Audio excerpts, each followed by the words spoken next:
Hello, it's Jonius here.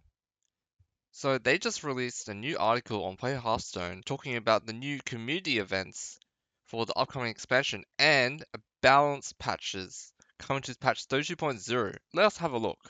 So, we've got the Theorycrafting Streams with drops coming on March 13 to 14. You'll be able to earn up to 2 packs from March 13 9 a.m. to March 14 9 a.m. PDT time, so that's pretty good. Then we also had the pre-release Tavern Brawl returning.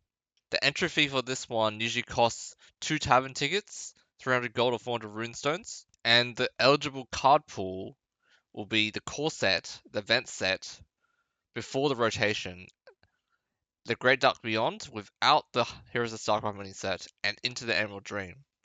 So there's a dev comment here. It says, this card pool was selected after feedback from the first release Tavern Brawl told us you wanted to explore the new cards more and see less of the older cards.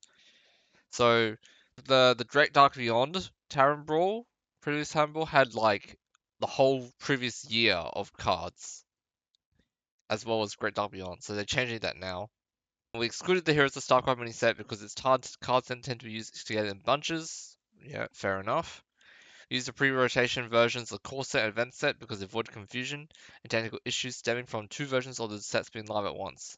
I think they did have some issues last time where it revealed the core set too early or something. Then we had the community days, which give you even more drops. You'll have like you'll have 4 days from March 18 to March 22, 10 a.m. PDT. We can get up to 10 packs of watching any Hearthstone stream, 2 hours per drop, so 6 hours in total. You get 3 Year the Pegasus packs, then 3 Great Dark Beyond packs, then 4 Into the Emerald Dream packs. So that's pretty good as well. Then we also have the Esports Open Qualifiers for Hearthstone Esports. We have a couple of different times here for each of the different regions. Open Qualifiers will use standard format at the time of the event, which means this will be after the patch 32.0 changes, but before the new rotation and the new expansion. So here comes the huge balance update changes. This is including updates to cards rotating into wild, which will be buffs, as well as cards that will be staying in standard. This will go live with patch 32.0 on March 18. So, let's have a look. So we have Dreadhound Handler losing a health. This is actually a really good minion, like that usually dies when it rushes into opponent's minions. So having it at 2-1 seems okay. Infester. Infester's going up an attack, but it's losing the health buff, which makes the minions much easier to clear. Like you don't have to worry about so much health on the Infester buffed minions. Hydration Station is going to 10 mana. My goodness.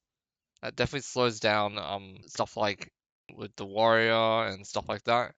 Element Encounters is losing a health on each of its beasts, so it'll be 2-4 beasts instead of 2-5, which seems fine. The main thing is like the defensive taunts. Endless Virtue is losing its lifesteal, so it will still be a pretty good hand buffing weapon for Paladin, but just no longer giving you that extra lifesteal. Holy Glow Sticks no longer goes face. Taiwan is Zarimi. Interesting one where you had to play the dragons now instead of summoning them. I guess there's some way to summon dragons if the new set.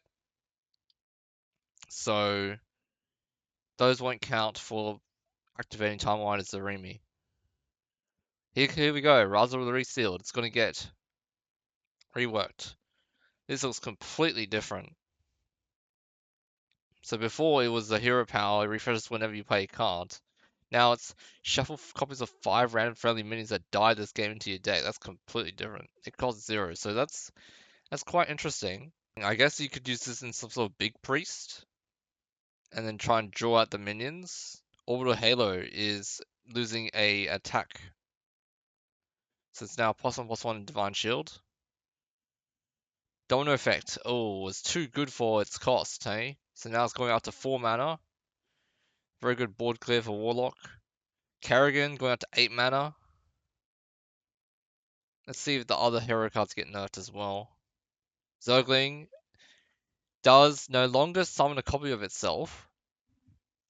This is the expected nerf. So it will summon just a 1/1 Zergling by itself. So like, Hand Buff Hunter will probably be hit pretty hard by this. You only get one big Zergling if you hand buff it. You got Jim Raynor going to 8 mana, that's fair enough. You have the Starship piece called Viking, only launching for 5 armor now. You have Liberator, which is still going to do 2 damage AoE, but it's not going to go face anymore. So it's like a few things not going face anymore. Raven is 2 random bonus effects instead of 3 random bonus effects. Banshee, only dealing 3 damage to a random enemy. Oh, the Ceaseless Expanse. Yes, it's going down to a 10-10 in stats.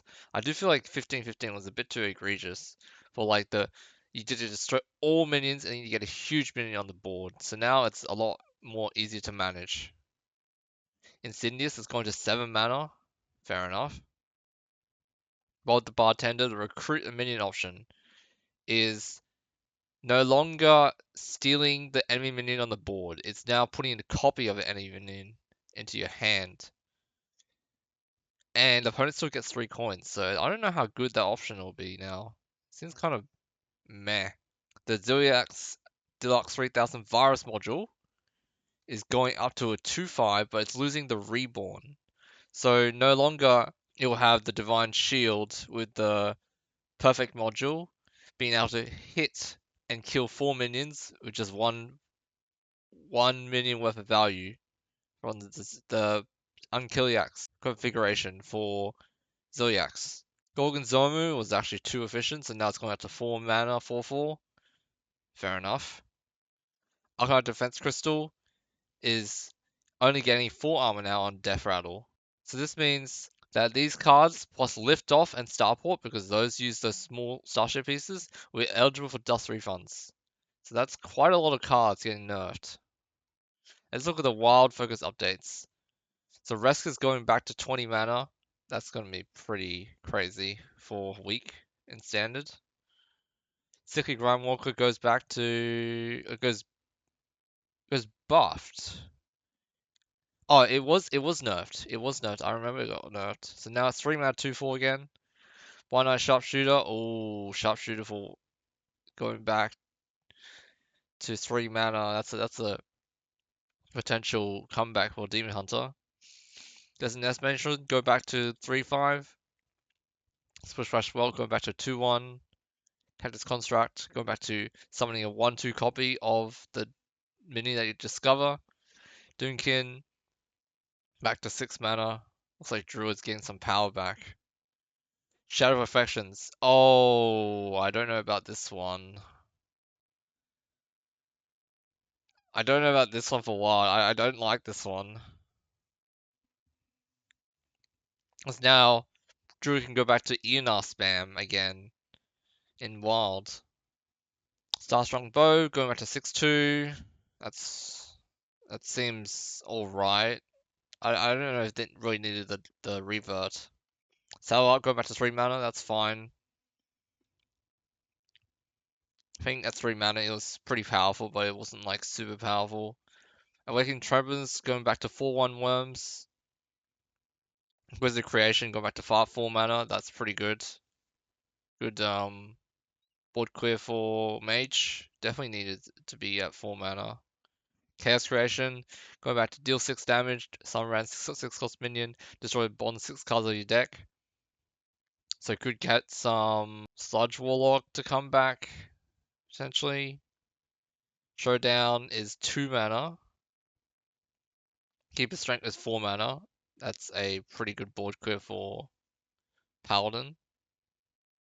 Prismatic Beam. Oh, they are reverting Prismatic Beam. I don't know if I agree with this. Going face again. Thirsty Drifter going back to 6 mana. That seems fine. Injured Hauler going to deal 2 damage to all enemy minions. That's fine as well. Lab Constructor 4 mana. So maybe Mech Rogue can come back a little bit in the last week of standard. Shadow Shambler gets reverted. Coppertail Snoop gets back its old stats. Flash of Lightning goes back to 2 mana. Crash of Thunder goes back to 5 mana. Staff of the Nine Frogs from Dr. Holiday is back to a 2/9 weapon. That's pretty interesting. Aftershocks goes back to costing 2 less if you play to cast a spell last turn. Forge of Wills is 3 mana, or it's already pretty good at 4 mana, isn't it? Because you've got the consume location and like other things, and Seaside Giants. That's gonna be pretty crazy for Warlock. Crescendo goes back to 2 mana, that seems fine. Sludge on Wheels, 2/5. So yeah, Sludge Warlock can come back. Waste Remover is back to a 7/7. That's kind of expected that they would do that. Azurite Snake gets reverted. Lots of ways for Warlock to deal damage. Movement of Pride generated by Significant Sins is also getting reverted. So you could draw your Sigeris now if it's the highest cost minion in your deck. Odin going back to 8 mana, that's fine. Brand going back to 6 mana. Badworn Faceless is going back to 2 mana, not that it really mattered. Sanitize is 4 mana. I don't remember this being 4 mana. Is that correct? I remember it being 5 mana. 4 mana board clear. You forge it, you gain 3 armor first. That seems pretty good. Crossman's Hammer goes back to gaining 4 armor. That's alright. Yogg Saron Unleashed is 9 mana now. Reno Lone Ranger goes back to 8 mana, but the effect doesn't change from its current form. That's fine. As long as they didn't change the effect to like remove the empty the enemy board, and also reduce it to 1 space for a turn. They just remove all the minions now, so that's fine. Pozic is a 5/4. Was it ever a 5/4? I feel like it was always a 4/4.